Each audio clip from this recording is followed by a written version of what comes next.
বঙ্গবন্ধু সাহিত্য একাডেমির প্রেসিডেন্ট অধ্যাপক ডক্টর নজরুল ইসলাম তানভীর সাহেব প্রধান অতিথি এবং ডক্টর আবু তাহের সাহেব, গনি ভুইয়া সাহেব, সুবর্ণা দাস এবং সিনিয়র আপা আছেন, যারা আছেন সবাইকে আসসালামু আলাইকুম। দেরি করে আসার জন্য আরেকবার ক্ষমা চাইলাম। আসলে আমরা আজকে যেটা করলাম, পুনঃ গঠিত কমিটিটা ঘোষণা করলাম বঙ্গবন্ধু সাহিত্য একাডেমি। এটা অনেক বড় একটা কমিটি, কিন্তু আমি আমার অভিজ্ঞতায় বলি, আমি এবার আমার অভিজ্ঞতার কথাগুলি বলি। আমাদের যারা আমার সাহিত্যের কাল বা সময়কাল অনেক কম, 2 বছরের, মানে আমাকে 2 বছর আগে গনি ভুইয়া সাহেব চিনতেন না, 2 বছর আগে অশোকধর বাবু চিনতেন না, এখানে যারাই আছেন কেউ আমাকে 2 বছর আগে চিনতেন না, কারণ আমার সাহিত্যে কোনো অবদানও ছিল না, সাহিত্য নিয়ে আমি ভাবতাম না, আমি একজন ব্যবসায়ী, সাহিত্যের জগতের আমি মানুষ ছিলাম না। কিন্তু এখন সাহিত্যের জগতের মানুষ আমাকে চেনে, আমাকে স্টেজে বসায়। আপনি এই একটা ছোট্ট বিষয় অনুধাবন করবেন, আপনারা যারা সাহিত্যের সংগঠনগুলি করেন, আমি দেখছি প্রত্যেকটা মানুষ 20টা করে সংগঠনে তাদের নাম দেয়। যদি একটা মানুষ বা একজন সাহিত্যিক 20টা সংগঠনে তিনি নেতৃত্বের নাম দেন, তাহলে শেষ রেজাল্ট হয় তিনি কোনোদিনই ভালো কিছু করতে পারেন না। আমাকে অন্তত মাসে 20টা সংগঠন তাদের উপদেষ্টা হওয়ার জন্য বলে, কিছু একটার জন্য বলে, আমি তাদের কাছে মাপ চেয়ে নিই। তাদের সব প্রোগ্রামে আমি যাই, কিন্তু আমাকে কোনো সংগঠনে নিবেন না, কারণ আমি 2টা-3টা সংগঠনের দায়িত্ব পালন করি, আমি আমার দায়িত্বটা ঠিক মতোই পালন করি। আমি 2টার থেকে 3টা হওয়ার পরে আমি বঙ্গবন্ধু সাহিত্য একাডেমির জন্য যে কথাগুলি দিয়েছিলাম, আমি স্বীকার করছি একটা কথা আমি রাখতে পারিনি। এই রাখতে পারিনি এই কথাটা কোনোদিন কোনো নেতৃত্ব যারা দেন তারা বলবেন না, কিন্তু আমি স্বীকার করছি আমি একটা বড় কথা বলেছিলাম, যেটা আমি বঙ্গবন্ধু অনেক বড় একজন নেতা, আমার নেতা, আমার জাতির পিতা। আমি স্বপ্ন দেখি নোবেল প্রাইজ যেমন একটা আছে, বঙ্গবন্ধু প্রাইজ বা বঙ্গবন্ধু অ্যাওয়ার্ড নামে সেরকম একটা বড় কিছু করব। তো সেটা আমি ধারাবাহিকতা রাখতে পারিনি, সেই বিষয়ে আমি কাজ করতে পারিনি, এর জন্য আমি দুঃখিত। কিন্তু আমি আমার জায়গা থেকে কখনোই সরিনি। আমি আমার মাথায় এটা রয়েছে, আমি এটা ডিজাইন করছি, কল্পনা করছি। আমার দরকার কতগুলি মানুষ যারা বঙ্গবন্ধুকে সেভাবে ভালোবাসে, নিঃস্বার্থভাবে এগিয়ে আসবে। বঙ্গবন্ধুর জন্য কিছু একটা করলে যদি সেইভাবে আমরা করতে পারি, তাহলে আমাদের নেতৃত্ব দেওয়াটা সফল। এই যে আমরা এক একজনে 20টা, 15টা, 10টা সংগঠনে থাকি, আসলে কি লাভ হয়? কোনো লাভ হয় না। এত সংগঠনে থাকার কোনো জরুরি দরকারই নেই। আমার খুব নিজস্ব অনেক মানুষ আছে যাদের আমি এবার এই সংগঠনে ঢুকার ব্যাপার বলি নেই, কারণ তাদের আমি দেখতে চাই একজনে 10টা, 15টা সংগঠনে একটা পদে আছে, আর ওই পদের যিনি সংগঠনের চেয়ারম্যান তিনিও তাদেরকে চেনেন না, যিনি সংগঠনের মহাসচিব তিনিও তাদেরকে চেনেন। তাহলে আপনারা কেন সংগঠনগুলি করেন?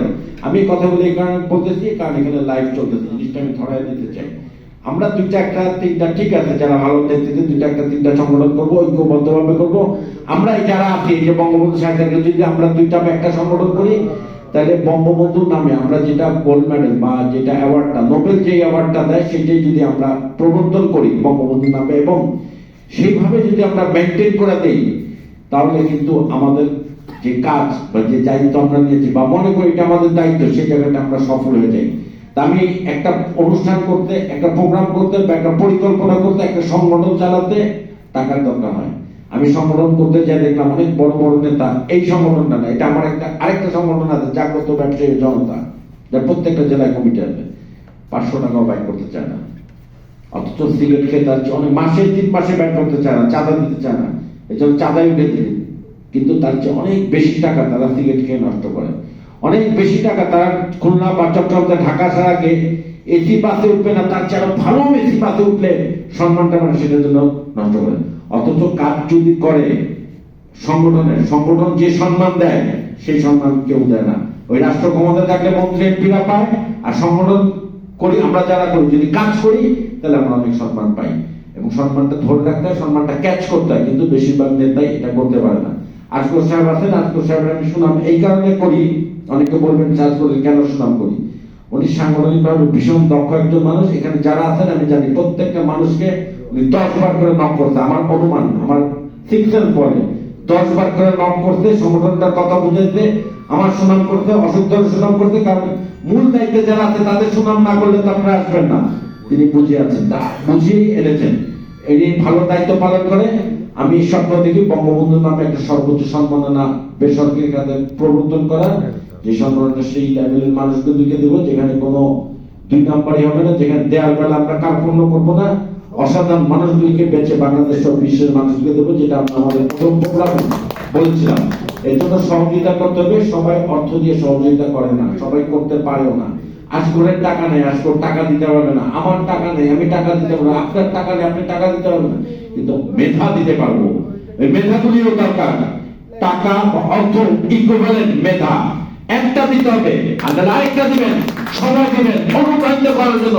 যদি আপনি আমাকে অনুপ্রাণিত করতে পারেন, আমি পাহাড় হিমালয় জয় করতে পারবো। আর যদি আপনি আমাকে অনুপ্রাণিত অর্থ দিতে পারবেন না, সময় দিতে পারবেন না, অনুপ্রাণিত করতে পারবেন না, তাহলে হিমালয় আমি কিভাবে জয় করবো? আমি কিছুই জয় করতে পারবো না। শুধু শুধু এই সংগঠন করে লাভ নেই।